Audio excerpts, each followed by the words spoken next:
आता हा म्हणतो की फडणवीसनंच निवडून काय फडणवीसनं उभा केलेलं निवडून द्यायचं नाही आणि मी उभा केलेलं जरांगे पाटलांनी तर उभा केलंच नाही तो विषय सोडा. हा व्हिडिओ जुनाच आहे पण जुन्या व्हिडिओवरच मी सध्या बोलत आहे.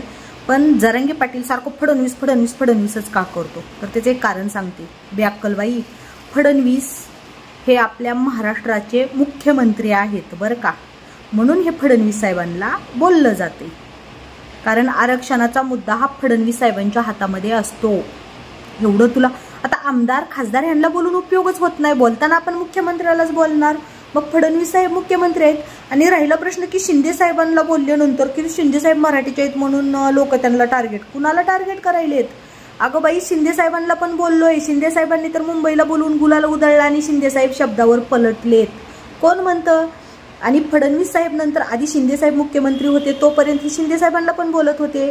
पण जेव्हा फडणवीस साहेब मुख्यमंत्री झाले ना तेव्हापासून ते, आणि कसं असते कुटुंबात आपल्याला एखादी गोष्ट पाहिजे असेल तर आपण कुटुंब प्रमुखालाच मागतोय.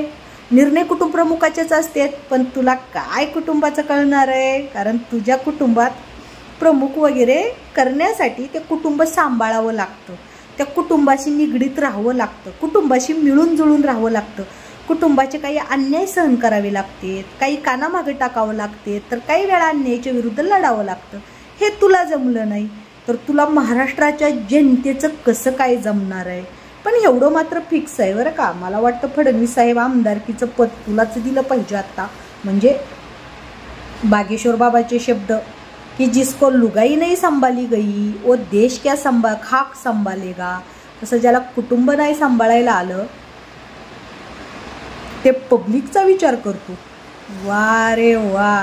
चला आत्ता विषय घेऊ स्पष्ट मत लाईव्हचा 2 दिवसाखालचा दुसरा व्हिडिओ.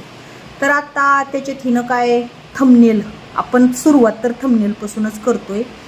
तर पलटीबाज जरांगेच्या फडणवीसला शिव्या.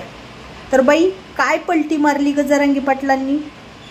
त्यांनी जेव्हापासून आरक्षणाचा मुद्दा चालू केलाय तेव्हापासून त्याच मतावर ते ठाम आहेत बरं का. त्याच मतावर आरक्षणाच्या. पलटीबाज तर तू आहेस. कधी छगन भुजबळ साहेबांना नको त्या शब्दात शिव्या देती आणि जेव्हा छगन भुजबळ साहेबांचे समर्थक तुला ट्रोल करायले, टार्गेट करायले आणि मारायला घरापर्यंत यायले की मग औषधची बाटली घेऊन बसती तू. मी आत्महत्या करते. तुझी ती धमकी लय भारी आहे बरं का. मी तुझ्यावर बोलले तर तू मला सुद्धा हीच धमकी दिली. ती संजीवनी राणे वहिनीला पण तू हीच धमकी दिली, माझ्यापाशी दिली स्वतः. की त्या संजीवनीला असं तिला आशा आहे का नको त्या शब्दात तू माझ्यापाशी तिच्याविषयी सुद्धा बोलली. ही तुझे गुण. आणि जरांगे पाटलांनी काय पलटी मारली? पहिलेपासून ती गोरगरीब मराठा समाजासाठी संघर्ष करतात त्यांच्यावरच बोलतात. पलटी नाही मारली. तू मात्र खोके बोके भेटले की मग. आणि तुझ्या माहितीसाठी सांगते, एक वेळा फक्त तू भुजबळ साहेबांवर बोललीस. तुला भुजबळ साहेबांनी चांगला लावला बरं का समर्थकांनी. पण माझा मराठा समाज ना खरंच समजदार आहे, शांत आहे आणि तू एक लेडीज आहेस म्हणून सगळ्या बाजूकडून विचार करतो. जर माझ्या मराठा समाजाने हा विचार केला नसता ना तर तू ज्या वेळेला बोलली होती का की हा मराठा समाज पुण्यामध्ये आंदोलनाला नव्हता तर बुधवार पेठेत दिसला होता, त्याच वेळेस तुला चांगल्या प्रकारे उत्तरं दिली असते. एवढंच नाही, आंदोलनाला मराठा समाजाचे लोक आल्यानंतर त्यांच्या बायकोकडे घरी दुसरे जातात हे शब्द तू बोलली होती ना, त्याच वेळेस तुझी लायकी दाखवून दिली असती. पण जरांगे पाटलांचे आदेश आहेत की कुठल्याही महिलेला टार्गेट ट्रोल करू नका म्हणून सगळे गप्प आहेत. तुझं जे ही घाणेरडं बोलणं, भाकड गप्पा जो आमचा समाज ऐकून घेतो ना फक्त आणि फक्त तेवढ्यासाठीच बरं का. तू सांगते की फडणवीसवर फडणवीस फडणवीस करतो सारखं अगं गेले 2.5-3 वर्ष झालंय तू त्या जरांगे पाटलांवर, तुला रात्रीत झोपीत स्वप्नात कंटिन्यू तीच बोलती की जरांगे पाटील टॉयलेटमध्ये गेलेपासून जी त्यांच्या गोटे पस्तोर ह्याच्या पस्तोर त्याच्या पस्तोर सगळं तू बघितलंस की बाई. तुझी लायकी आहे का बेवड्या? थंबनेलचाच विषय बोलते मी. बरं मग तुझी लायकी आहे का जरांगे पाटलांवर बोलायची, मराठा समाजावर बोलायची? अगं जरांगे पाटील उपोषणाला बसल्यानंतर दादा पाणी प्या पाणी प्या असे शब्द मराठा समाजांचे होते तर तू त्याची नक्कल करून दाखवलीस. तू एका समाजाला टार्गेट आणि ट्रोल केलंस तरी सुद्धा माझा समाज हा समजदार आणि माणुसकीचा आहे म्हणून तुझा अन्याय सहन केलाय. आणि तू काय सांगते की तुझी लायकी आहे का बेवड्या? मग तुझी लायकी आहे का? लोकाली अंग दाखवून काय ग लायकी नसण्यासारखं काय केलं जरांगे पाटलांनी? लोकाला अंग दाखवून पैसे लाईक मागितले, लोकाला अंग दाखवून छाती पोट पाट दाखवून लाईक करा म्हणले नाही ना? खंडण्या वसूल केल्या नाही ना? मग कुणाचे संसार मोडले, कुणाच्या चारित्र्यावर विनाकारण डाग लावले आणि चारित्र्यावर डाग लावत असताना खोटे फोन आले म्हणून सांगितलं का की मला अमक्या अमक्याचा फोन आला आणि असं सांगितलं की तिथं होती तिथून काढलं असं बोलले का कधी? ते कोणत्या तरी महिलेच्या चारित्र्याला डाग लावला का कुणाला वाईट बोलले? अजिबात नाही. पण तू मात्र हे सगळं कार्य केलंस आणि तुझं असं काम होतं की मी नाही त्यातली कडीला वाटली. प्रत्येक तुझ्या विरोधात बोलणाऱ्या बाईच्या तू चारित्र्यावर गेलीस. प्रत्येक बाईच्या चारित्र्यावर बोल. एखादी बाई तुला काय बोलायला गेली ना की बाबा एखाद्या बाईला तुझे विचार नाही पटले म्हणून ती तुझ्या विरोधात जर विचार मांडायला गेली तर तू काय केलंस? किती बाई अशी आहे तिचं इकडं लपडाय तिकडं लपडाय आमकं टमकं. तू इतकं त्या बाईविषयी घाण बोलत होतीस ना, इतकं घाण ऐकणाऱ्याला सुद्धा घाणेरडापणा वाटत होता. एवढंच नाही तर त्या बाईच्या तू खानदानावर बोलायचीस, तिच्या आईला घोडे लावले, आमकं लावलं तमकं लावलं, रेडे लावले. आता ही सगळं लावून घ्यायची तर सवय तुला आहे कारण तुझ्याकडं तीच गोष्ट नाही. आणि तू काय करत होतीस की वैचारिक वादातून जर तुला एखाद्या बाईने विरोध केला तर तू अख्ख्या त्या बाईच्या चारित्र्याचे शिंतोडे इतके उडवलेस की चारित्र्याचे धिंदोडेच नाही तर त्या बाईचा संसार मोडायला येत होता तुझ्या ह्या बोलण्यामुळं. मग आता बेवडे लायकी तुझी नाही का त्यांची? प्रत्येक वेळा त्या व्यक्तीनं समाजाचा विचार केला म्हणून सगळ्याला शांत राहायला सांगत होती आणि तू काय करत होतीस? वैचारिक विचारातून जर तुला कुणी विरोध केला, तू चुकीचे आहेस असं सांगण्याचा प्रयत्न केला तर तू त्या बाईच्या चारित्र्याचे धिंडोडे उडवलीस. कुणालाच नाही सोडलं ग तू चारित्र्यावर बोलायला. आणि तू एका महिलेच्या चारित्र्यावर डाग कुठलीच चौकशी नाही करता बरं का. स्वतःला समाजसेविका म्हणती ना तू. मग तुला एखादा चुकीचा फोन आला, नवीन नंबरवरून फोन आला की आमकी आमकी बाई अशी अशी आहे, तू परत चौकशी केलीस का की ती बाई खरंच तशी आहे का? आणि तू ही समाजाची सेवा करती. आणि राहिली गोष्ट, तू बाईच्या चारित्र्यावर जेव्हा डाग लावलेस ना तेव्हा तुझं चारित्र्य किती बरबटलेलं आहे. तू किती रंगरंगीला खेळलेली आहेस. तू किती जणाला बर्बाद केलेला आहेस. तुझं चारित्र्य खरंच निकळ आहे का हा विचार केलास का कधी? नाही. कारण तुझं चारित्र्य खराब होतं ना आणि तू आमच्या आईवडिलांच्या संस्कारावर गेलीस. तुझ्या आईवडिलाचे खरंच संस्कार चांगले आहेत का ही जरा स्वतःला विचार. जर तुझ्या आईवडिलाचे संस्कार चांगले असते ना तर तू अशा महिलांच्या चारित्र्यावर कधी डाग लावले नसतेच. आत्ता मध्ये तू बोलली की पुण्याच्या भाभीचा नवरा कंपनीत गेला की त्या भाभीकडं दुसरा येतो. अगं बाई बरं ठीक आहे, तिचा नवरा कंपनीत गेलेस दुसरा येत असेल पण तुझ्या तर दारामध्ये लाईन लागती की आणि त्याचे पुरावे आहेत आमच्याकडं. याचं झोपलं त्याचं उठलं, त्याला शुगर ह्याला बीपी, मला ह्यानं फसवलं, माझे त्याच्याबरोबर व्हिडिओ आहेत. तो हा विचार केलास का की आपण खरंच धुतल्या तांदळाच्या आहोत का? आपण एखाद्या बाईच्या चारित्र्याला एवढं घाणेरड्या प्रकारे.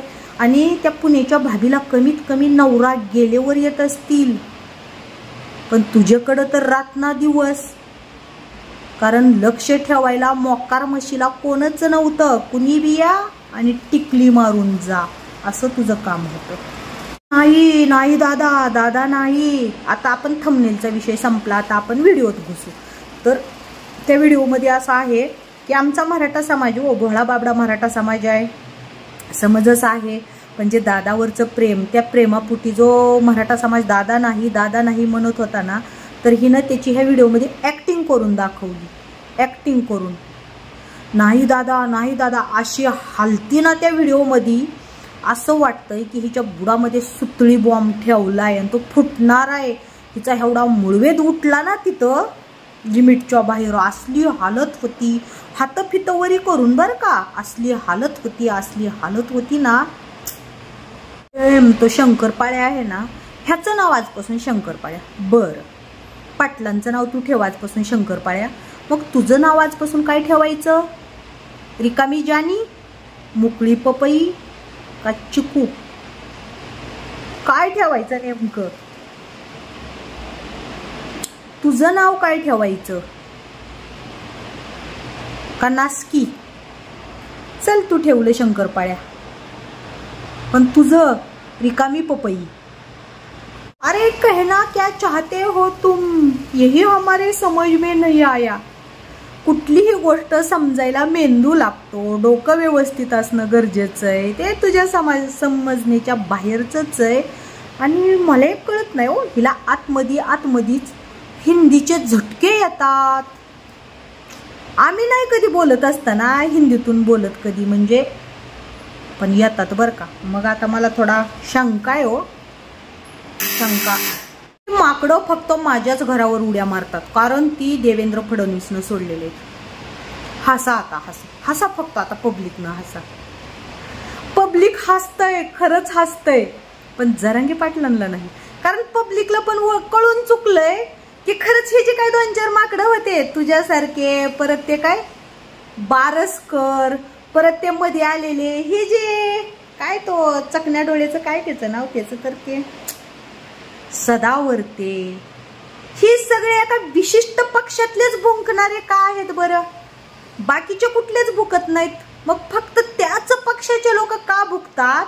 तर ही माकडं खरंच बरं झालं स्वतः कोण आहेत ही स्वतः सांगितलं. माकडं खरंच आहेत सोडलेले, काय चुकीचं नाही. छगन भुजबळ त्याच्या जातीसाठी लढतो, मग मी जर माझ्या जातीसाठी लढलं तर त्याच्यात वावगं काय? हे चायला कोणी म्हणलंय बघा. आता ही बाई मागच्या व्हिडिओत पण मी सांगितलं होतं की जरांगे पाटील महाराजांच्या मूर्ती समोर बसून शिव्या देतात म्हणून हिच्या बुडाला मिरच्या लागल्या होत्या. ज्ञान सांगत होते, ज्ञान पाजळत होती. आता ही ना महाराजांची मूर्ती माग आहे तरी पण चायला दोन्ही हे व्हिडिओ ती ना आईला महाराजांच्या समोर चायला, कुणाच्या हो? पाटलांच्या आईला. मग तुझ्या. आणि बरोबर आहे, जरांगे पाटील काय चुकीचं बोलले? कारण छगन भुजबळ साहेब त्यांच्या जातीसाठी, एक ठराविक लोकांसाठी, त्यांच्या जातीतले बी सगळेच लोक छगन भुजबळ साहेबांना सपोर्ट नाहीत करत बरं का. ते मराठीच्या पाठीशी खंबीरपणे उभे आहेत, ओबीसीतले पण आहेत. आणि बरोबरच आहे ना, जरांगे पाटील लढायले त्याच्यात काय वावगाय? काहीच नाही. मग तुला कसं चुकीचं दिसलं? का तर त्याच्यासाठी दिमाग लागतो, काय खरं आणि काय. फक्त पैशासाठी जर माणूस झटत असेल तर माणसाला पैसाच दिसतो, पण समाजासाठी जर झटायचं म्हणलं तर माणसाला पैसा नाही तर समाज दिसतो. मला काही जणांनी सांगितलं की आज ताई तुम्ही बोललंच पाहिजे, आजच्या विषयावर बोललंच पाहिजे. तर आजचा विषय असा आहे की दुपारा जो ठराव मंजूर झाला, व्हिडिओ काल आला, काल नाही परवा आला, परवा आला. आता मला एक कळत नाही परवा कोणता ठराव मंजूर झालाय हो? स्पष्ट मत लाईव्हला जो व्हिडिओ परवा आला, काल परवा, कालच म्हणेन मी, कालच कदाचित, काल आलेला व्हिडिओ त्याच्यामध्ये ठराव मंजूर झाला ह्या गोष्टीवर ती बाई भुंकली. तर कोणता ठराव मंजूर झालाय? काहीच ठराव नाही. आता दुसरं वर्ष चालू आहे आणि आत्ताची येणारी 29 ऑगस्ट ही मुंबईला जायची तारीख आहे बरं का, 2025. पण ही बाई टाकी खाली करायचं काम करायली, जुने व्हिडिओ टाकून. का तर आता नवीन काय पॉइंटच सापडना तिला. कारण एवढं पब्लिक पाटलांच्या मागं आहे ना, तर हिची फाटली. साधी भाषा ओ, मराठी गावठी भाषा आहे. माझ्या भाषेला वाईट नका मानू. आणि जरांगे पाटलांचा पण हाच विषय आहे की गावाकडच्या भाषा वेगळ्या असतात. एका शेतकरी व्यक्तीचे पुत्र आहेत जरांगे पाटील, एका शेतकरीचे पुत्र आहेत, गावाकडचे आहेत, त्यामुळे त्यांची भाषा गावठी आहे. त्या गावठी भाषा हिनं बोलली तरी चालतं, पण पाटलांनी बोललं की हिला मिरच्या जमतात. सीजन नसताना बी हिच्या मिरच्या लागतात. मूळ वेधच उठतोय डायरेक्ट. काय मंजूर झालाय लक्ष देऊन ऐका. हिच्या कालच्या व्हिडिओतला ठराव, कालच्या व्हिडिओतला लेटेस्ट बातमी, कालच्या व्हिडिओतला ठराव येत्या 29 तारखेला मी उपोषणाला बसणार आहे. आत्ताच्या नाही, सप्टेंबर मधल्या. आता विचार आहे 29 तारखेला मुंबईला जायचा. आता ही सांगते गेल्या वर्षीच्या ठरावाचं. म्हणजे आता तुम्हीच ओळखून घ्या जनतेची दिशाभूल करायचं काम कोण करत आहे. आता मुंबईला जायचा विषय चालू आहे आणि ही सांगती मागच्या वर्षी जो ठराव मंजूर झालता 29 तारखेला सप्टेंबरमध्ये उपोषणाला बसायचा, ही जुना व्हिडिओ तिनं आत्ता लेटेस्टमध्ये काल परवा टाकला. मग हिचं धोरण काय, हिचा हेतू काय, फक्त यूट्यूबकडून ज्याची मनी तोच हिचा धनी, हेच काम आहे. आणि ठराव मंजूर झाल्याबरोबर दादा नाही नाही दादा, तिनं काय ॲक्टिंग केली असं वाटलं ना की तिच्या बुडामध्ये काहीतरी घुसलं आणि तिला कॅमेऱ्यासमोरून उठता येईना गेलं म्हणून ती नाचत होती, वरी हात करू करू वरी हात. आता तिनं समाजाला म्हणती की सोंगाड्या लोकांबरोबर सोंगाड्या लोकांचं चालू झालं, म्हणजे मराठा समाजासाठी आरक्षण मागणारे लोक सोंगाडे. आता खरं सोंगाडं कोण ते तुम्हीच सांगा. पाठीमागचा व्हिडिओ तिनं आत्ता टाकला, म्हणजे कोण सोंगाडं, बरं व्हिडिओ टाकला ती टाकला, पण शेवट तिनं काय केलं की समाजाची नक्कल केली आणि अशी नक्कल केली की दादा नाही नाही दादा सोंगाड्या लोकांचं चालू झालं. अगं छपरी, तू किती सोंगाडी आहे हे आता तू व्हिडिओमध्ये जे अंग हलवत होती ना तुझा मूळवेद उठलेला, कारण ते मूळवेद उठलेलं कोंब काढायला कोणच नाही ना हो, हिचं काय गुन्हा नाही. तर असं अंग हलवून हिनं मराठा समाजाला की दादा नाही म्हणणाऱ्या समाजाला हिनं सोंगाडे लोक म्हणली. म्हणजे हिची प्रवृत्ती बघा, हिची प्रवृत्ती बघा. हिनं पाटलांना बोलत असताना समाजावर सुद्धा बोट उचलती, समाजाची नक्कल करती, समाजाची टिंगल उडवती. म्हणजे ही किती नालायक बाई आहे. हिला समाजाचं सुद्धा काही घेणं देणं नाही. प्रेमापोटी जो समाज म्हणतो ना नका दादा असं करू, नाही दादा नका बसू, तर ह्या झालेला व्हिडिओ आहे बरं का हा.